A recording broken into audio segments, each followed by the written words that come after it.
Magandang hapon mga idol, no? Ito na naman po siya po alin ang video, no? Nagbabalik po para ipagpatuloy po ang aking simula, no? Tungkol sa Bible, no? Sa hindi po simula mga idol, mag-shout out po muna ako kay Ivana Vargas, no? Gina Barolan rin po, kay Dado Burtios sa World, kay ating Mimi Natuan, kay Ma'am Laura Larosa Ambonin po, at kay Ate Bilan Mondatag sa United Kingdom of London, kay Lorna Villagonzalo, Maylin Dernis, no? Sa Katingin sa Badal, sa lahat-lahat nga hindi ko nabanggit ko, sana sa makasunod mabanggit po yung lahat, no? Sa ngayon mga idol, ito po sa ako Alamir Ginzo, nagbabalik para ipagpatuloy ko po ang aking simula, no? Maraming salamat po sa lahat-lahat ng mga solid supporter ko po.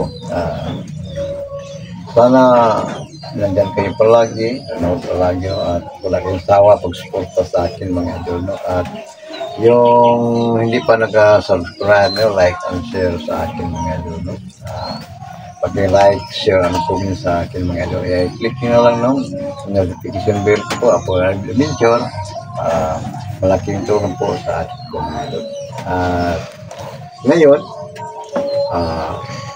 papatuloy ko na po ang aking simula na tungkol sa Bible, at sa lahat ng mga sulit supporter ko mga idol.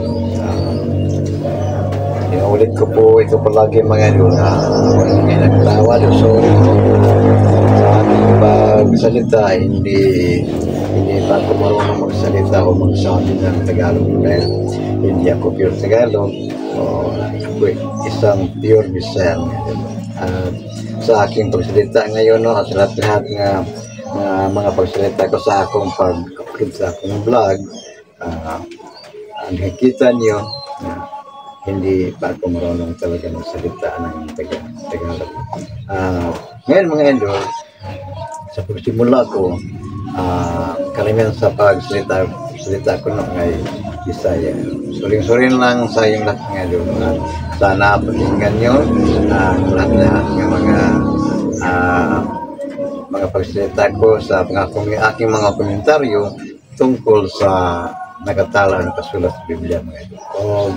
Karon mga isuon, akmi padayon akong nabiyahan nga nisgutanan at pangingagi.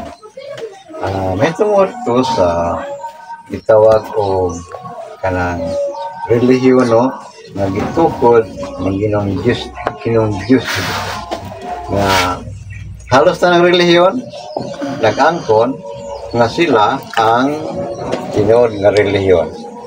Nagbase ang uban sa sila ang nakatuman sa adlaw ipapahulay o adlaw nga gibalaan, no, Sabado o Domingo. Sa ko nang gigawang sinugdaran pa mga idol, no?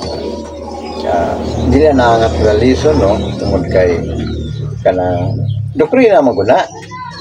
Kung ang inyong doktrina Sabado, nagtumang Sabado, wala problema na siya. Ang ka-problema lang po, yung Ebanghelyo nga nagtug Domingo, nagsimbag Domingo, labi o sana ang relihiyon Katoliko Romano, nag-angkon po nga silang tinuod. Nga nagtuman sa adlang balaan, adlang pagsimba sa adlang Domingo. Sa akin yung mga isuon, dili nato ang ngayon nga debatihan. Dili nato na ang ilugan ng mga adlaw nga naman kung tinuod nga Domingo ang imong igsasimba, Domingo ang imong gibulan, tumana. Kung tinuod nga Sabado, tumana. Wala i-question na, di ba? Kung tinuod sa unang panahon ang unang relihiyon, Seventh-day Adventist, gibungkag ni Constantino, gihimong Domingo, pagdeklara ni Constantino sa gitawag Sunday law, na to, tingagi na to. Ang ato lang panikamutan nga karon, dili nagibon tama lipat, di ba? Tama na siya. gikinahanglan nga doon na gito relihiyon.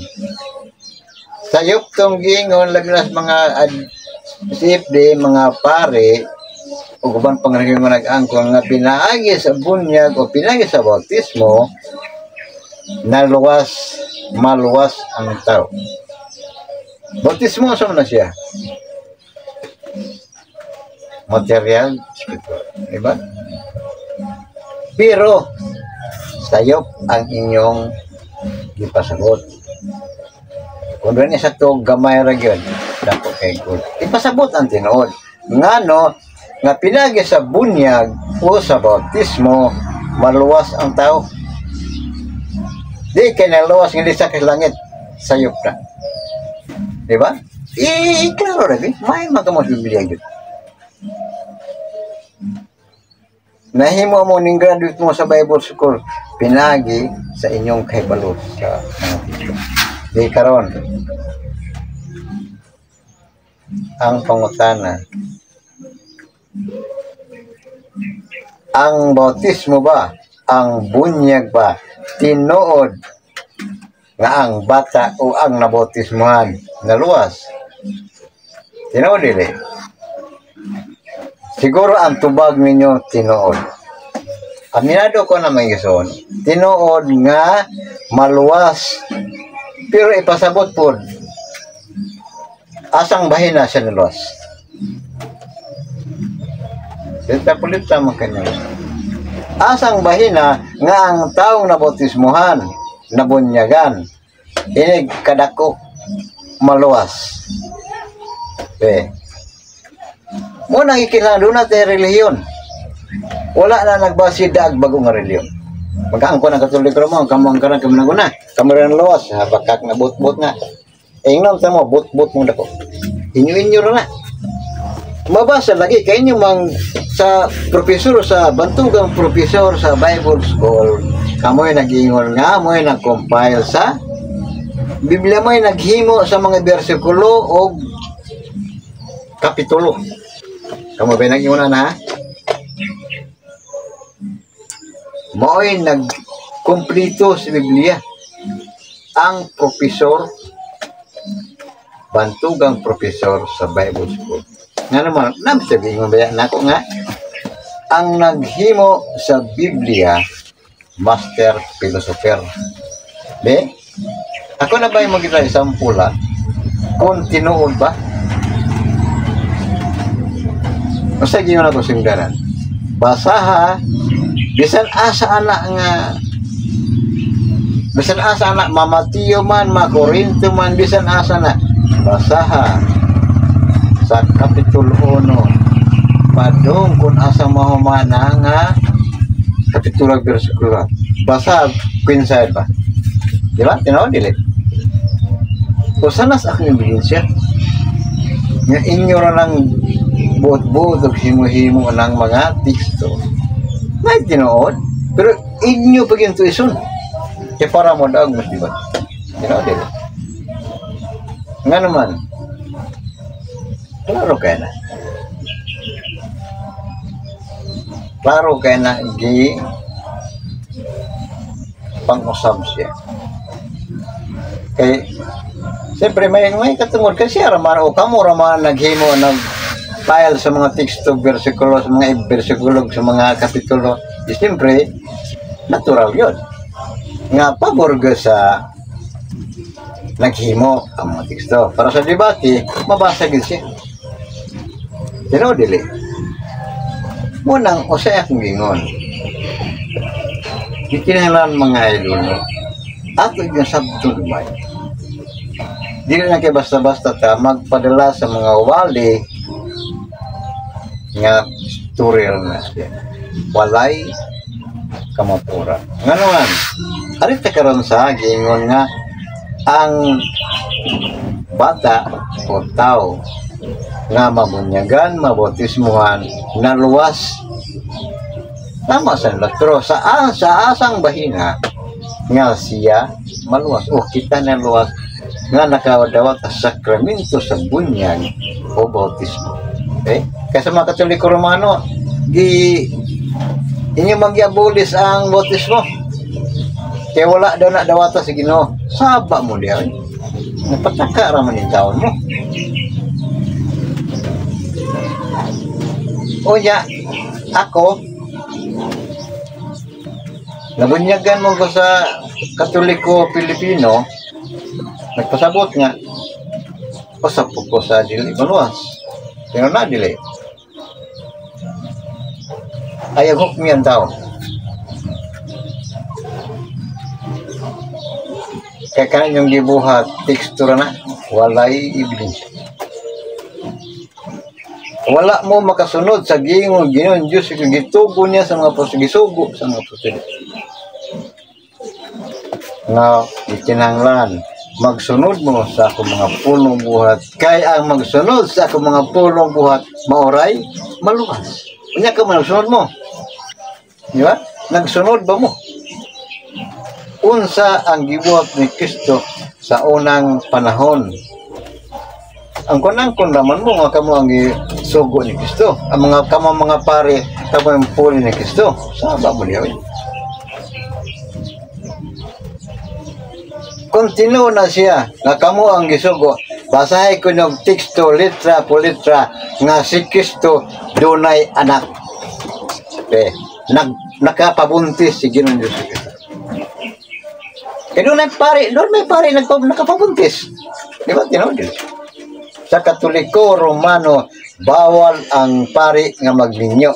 Gawa sa amo Katoliko Pilipino, kay gipugutan ang pari na mo maglinyo. Pero ang Katoliko Romano, bawal ang pari nga maglinyo. Pero wala gibawal nga ang pari makapabuntis sa inhid katigis. Di ba? Yan o, dili. Kaya kung mangita mga ebidensya sa lungsod na akong gikanan, si Father Uming, Pilipinong pare, nakapabuntis sa iyang hidkatikis. Na mo na gisugo ni wala man dili man na may buhat kiso ng panahon nga nakapabuntis si Ginoong Diyos Kristo. Kung ano mabasa diha ba nga si Ginoong Diyos Kristo nakapabuntis, pildi ko nga namang inyong maangkon kamo ang pulit nga wala mo makatuman makabuhat sa gibuhat. Sama sa inyo sa una pa ang yang gibuhat sama siya pag ministeryo o pag ibanghelyo. Wala nga hinta ka na karon sa kapon mga idol. Ako mabalik para ipaklaro nako kung unsa gyud ang tinuod. Sa motuo mong sa dili, nahibulok ko nga daghan ang dili mo to kay lagi one side inyo. Gani sa unang panahon sa gibuhat ni Kristo, nanabang siya, nanambal siya, nagwali siya. Gituhan siya, wala. Naay nakasulat diha, nag-adul si Kristo ng panahon. Wala. Hinoon na ay nakasulat diha, nag-ingon si Kristo. Sa dinhe pa ko sa kalibutan, wala ko ilhan yung Diyos. Kung sa wala na ko sa kalibutan, diyan mo nagyon nga ako yung Diyos. Hintakan ako sa kapuno mga idol. Sa akong pagbalik, akong sumpayan ang akong nasugdan para kitang tanan yun. Sinatang nga kamo, pero hindi magsubay-bay sa tanan akong mga video, no? Para nga, ito mong sabtan. Ito nagmayo, at ito nagmayo, iwan pa lang nga, daghang tawag mapupo ng mga kahibalo, pinaagi sa teksto, ay lang lang ilipot yan. Nita ka na ako sa phone mga iso, no? God bless you all, at maraming salamat. Bye-bye.